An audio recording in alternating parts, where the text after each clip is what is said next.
सबसे पहले आप सभी को मेरा प्यार भरा नमस्कार। मेरा नाम रामेश्वर कुमार। स्वागत है आपका भारतीय किसान यूट्यूब चैनल में। उम्मीद है आप सबकी दिवाली अच्छी बीत गई होगी। हमारी दिवाली तो घर से बाहर भी थी। हम कहीं बाहर अचानक से जाना हो गया और रात को 11 बजे घर वापस आए। बुज़ुर्ग महिला थी तो उनको अस्पताल में भर्ती कराने गए थे। फिर वहाँ से लौटने में टाइम लग गया। मुरादाबाद उनको भर्ती कराया है। ये सब तो ज़िंदगी का हिस्सा है, चलता रहता है। आज हम अपनी इस वीडियो के माध्यम से आपको एक नई जानकारी देंगे। बने रहिए हमारे साथ वीडियो के अंत तक। पिछले हफ्ते हमारा धान कटाई का काम निमट गया था, लेकिन एक धान की क्यारी अभी बची हुई है और ये हमारे घर के खाने का धान है, जिसकी बगड़ होती है, रोटियां बनती हैं। इसको हमने बिना पेस्टिसाइड के पैदा किया है और बिना पेस्टिसाइड के पैदा करने की वजह है क्योंकि ये बरसात की फसल होती है। इसमें सबसे अधिक कीड़ा लगता है, तो सबसे अधिक पेस्टिसाइड का इस्तेमाल, अगर सब्जियों के बाद बात करी जाए तो सब्जियों के बाद सबसे ज़्यादा पेस्टिसाइड धान में इस्तेमाल होता है। तो कम से कम ये हमारा प्रयास रहता है कि अपने परिवार को शुद्ध अनाज उपलब्ध करा सकें। इसीलिए ये क्यारी हमने बिना पेस्टिसाइड की है और इसकी पराल भी पशुओं के लिए खाने के लिए अच्छी है। तो इसको हम जड़ से कटवा रहे हैं, दरांतों से, मशीन से इसको नहीं कटवा रहे हैं। ये क्यारी लगभग कट चुकी, थोड़ा सा इसमें बचा है। ये बड़े मियाँ और एक महिला हैं तो ये काट रही हैं। अब देखिए, बिना पेस्टिसाइड के धान की खेती इस प्रकार की होती है। जगह जगह इसमें कीड़ा लग गया, लेकिन हमने धैर्य बनाए रखा और इसमें पेस्टिसाइड का इस्तेमाल नहीं करा।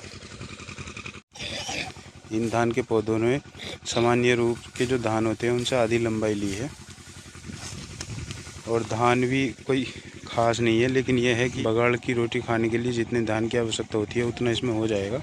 ये लगभग 1 बीघा की क्यारी है और पूरे धान में सबसे ज़्यादा खर्च इसी को पालने का आया है। इसमें पेस्टिसाइड के रूप में 2 बार हमने नीम के तेल का स्प्रे किया था और भी दवाइयाँ लगाई थी, आयुर्वेदिक होती हैं जो, तो इसलिए इसका खर्च बढ़ा हुआ है।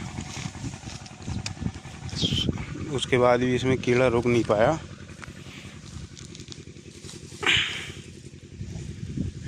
ये पोजीशन है।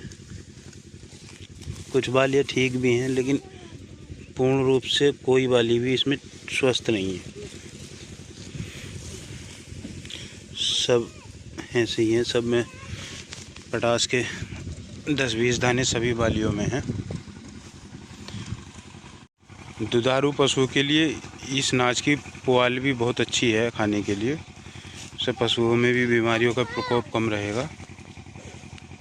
तो इस पुआल को हम अपने पशुओं के खाने के लिए रखेंगे, इसके पूले बंधवाएंगे और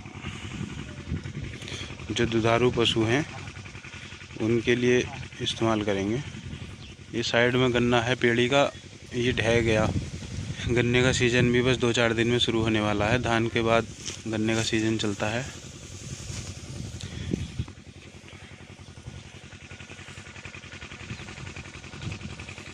चलिए अब दूसरे खेत पे चलते हैं। वहाँ पे मटर बुआई का काम चल रहा है, अभी ज़मीन तैयार हो रही है।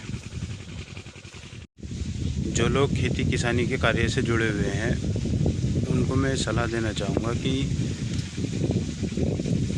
संभव है कि थोड़ी पैदावार कम हो, लेकिन कम से कम अपने अपने खाने के लिए तो शुद्ध अनाज की पैदावार कर ही सकते हैं। मैं सारे अनाज को जैविक उत्पादन की सलाह तो नहीं दे रहा, क्योंकि मैं अच्छे से जानता हूं कि जैविक अनाज बिना सरकार के सहयोग के किसान पैदा नहीं कर सकते, क्योंकि फसलों के रेट उतने अधिक है नहीं और मंडी में जाने के बाद जैविक और नॉन जैविक का कोई मतलब नहीं रह जाता, सबके एक ही रेट लगते हैं। तो इस विषय में सरकार को आगे आना चाहिए और ऐसा करना सरकार के लिए भी संभव नहीं है, क्योंकि पहले से जनसंख्या इतनी है कि जैविक अनाज की ओर जाएंगे तो भुखमरी आ जाएगी। इसका जनसंख्या से सीधा इसका संबंध है। सरकार ने कभी जनसंख्या के बारे में सोचा नहीं और अभी भी जनसंख्या लगातार बढ़ती जा रही है। जो खाद्य सामग्री सारे संसार में कहीं नहीं बिकती, वो भारत में ऐसी आसानी से बिक जाती है। इतना बड़ा मार्केट है भारत का। दोस्तों ये खेत है, इसमें धान था। सबसे लास्ट में इसी खेत का धान मशीन ने काटा था और इस खेत में अब तैयारी मटर बोने की चल रही है।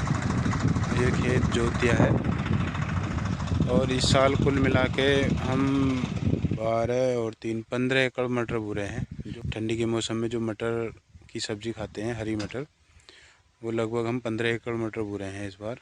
10 एकड़ के आसपास मटर बो चुके हैं और दिवाली के टाइम पे हुई है, लगातार काम चला है। दिवाली की वजह से मैं वीडियो तो शूट नहीं कर पाया क्योंकि भाग दौड़ बनी रही। अब इस 5 एकड़ में लास्ट है इसकी बुआई के बारे में। अब अगली वीडियो में हम आपको जानकारी देंगे, बने रहिए हमारे चैनल पर। वीडियो के अंत तक बने रहने के लिए बहुत बहुत धन्यवाद। नमस्कार।